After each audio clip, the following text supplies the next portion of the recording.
থেকে বিতাড়িত হয়েছে সেই স্লোগানকে তারা আবার পুনর্জীবন করছে। ইসলামী ছাত্র শিবিরের বিরুদ্ধে সন্ত্রাসী স্লোগান দিয়ে এদেশের ছাত্র সমাজকে তারা অস্থিতিশীল করার চেষ্টা করছে।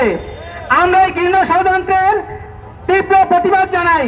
প্রিয় ছাত্র সমাজ, একটি ছাত্র সংগঠন দেউলিয়াত্বের কোন পর্যায়ে গেলে একটি মিথ্যা ষড়যন্ত্রমূলক অভিযোগে তারা কর্মসূচি পালন করে এবং সেই কর্মসূচি পালন করতে গিয়ে কেন্দ্রীয় সভাপতি একজন সাধারণ ছাত্রকে বক্তব্য শিখিয়ে দিচ্ছে মিডিয়ার সামনে। এটি হাস্যকর। আমরা আপনাদেরকে বলতে চাই, গঠনমূলক কার্যক্রম এবং কর্মসূচি রাজপথে আসেন, ছাত্র সমাজের মাঝে আসেন, অন্যথায় এই সমস্ত কার্যকলাপ আপনাদেরকে ছাত্র সমাজ থেকে অনেক দূরে সরে নিয়ে যাবে। আমরা আজকে এখান থেকে বলে দিতে চাই যে হিংস্র এবং যে মিথ্যার উপরে দাঁড়িয়ে আপনারা রাজনীতি করছেন, এটা আপনাদের জন্য কখনই সুখকর হবে না।